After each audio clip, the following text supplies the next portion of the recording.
Doutora Denise Albano, como é que a senhora acompanhou essa manifestação do ministro Luiz Fux e que destaque a senhora daria daquilo que a senhora já pôde estudar no voto dele?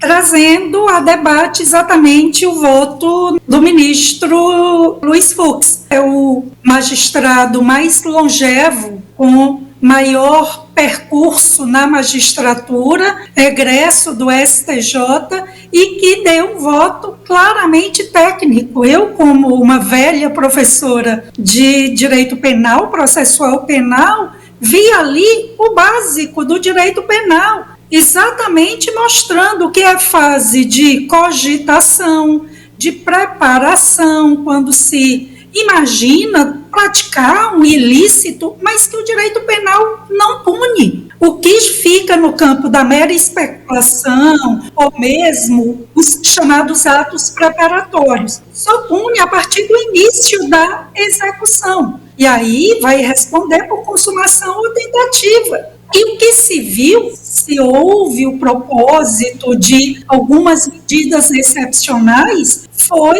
discussão, foi especulação, que definitivamente não é crime. Qualquer aluno de direito penal aprende isso. E no campo processual penal, aí você vislumbra uma questão: esses réus não deveriam estar sendo julgados no Supremo, porque não mais prevalece a chamada prerrogativa de foro para quem não está no exercício do mandato. E se fosse o Supremo, que esse julgamento ocorresse no plenário. Veja que nós temos no rol desses primeiros julgados ex-presidente, ex-ministros sendo julgados, esses ex-mandatários, numa turma. Então, ele já começa exatamente apontando uma questão central no direito processual penal, chamada tecnicamente de preliminar de nulidade absoluta do processo, que é a incompetência em razão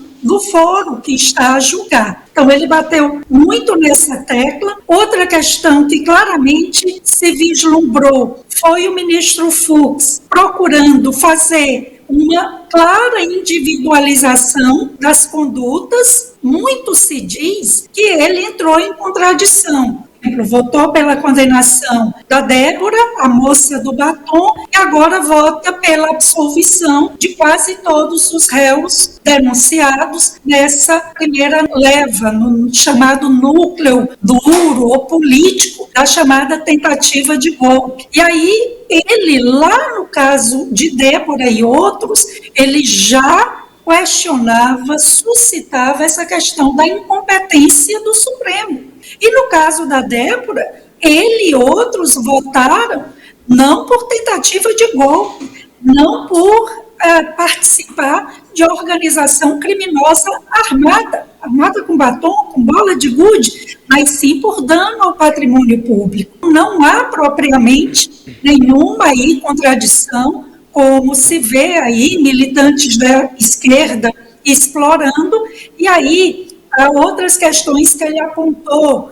Por exemplo, ele usou a expressão de tsunami de dados, e no jargão lá da justiça americana, eles cunharam o termo document dumping, que é essa situação em que os órgãos de investigação e acusação colocam no processo uma avalanche de documentos, de dados, da ordem de milhões de páginas, faltando poucos dias para a defesa apresentar suas alegações, é praticamente impossível, nem com o uso de inteligência artificial, de um aparato tecnológico, analisar, decodificar, como se informou, alguns terabytes da ordem de o que seria o equivalente a milhões de livros, dar conta, incapaz de dar conta de tanta quantidade de documentos que foram juntados. Então, ele reconheceu que isso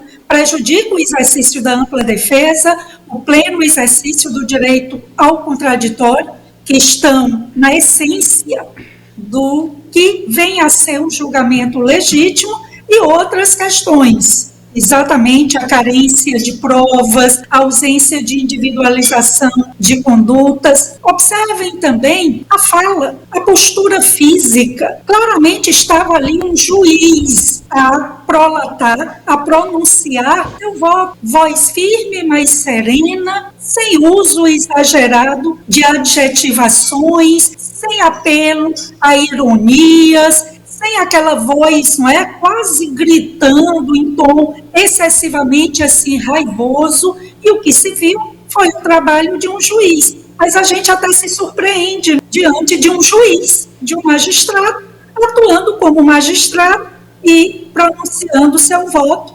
amparado no direito, na Constituição, no Código Penal, no Código de Processo Penal, na melhor doutrina, no ensinamento dos doutrinadores e até em julgados anteriores, nos chamados precedentes do próprio Supremo. Foi isso que apoiou seu voto, além de se ater a fatos parcamente provados a atribuir aí participação em organização criminosa, tentativa de abolição violenta do Estado Democrático de Direito.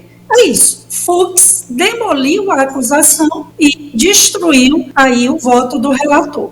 Quais as possíveis consequências dentro do judiciário e também no aspecto político? Olha, do ponto de vista político, eu creio que é voto robusto, traz argumentos jurídicos, argumentos de ordem fática consistentes para impulsionar pedido de anistia a essas pessoas condenadas no tribunal ilegítimo, que violou a Constituição, em trazer para sua competência o julgamento desses réus, e creio que também o chamou a ser reconduzido à Procuradoria-Geral da República. Eu creio que será mais difícil. Espero que, de fato, o Senado esteja atento a tudo aquilo que o Fux apontou.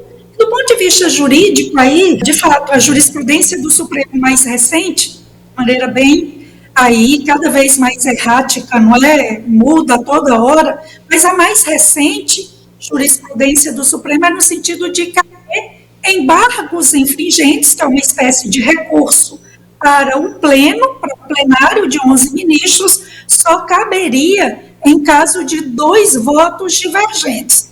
Então, vamos aguardar.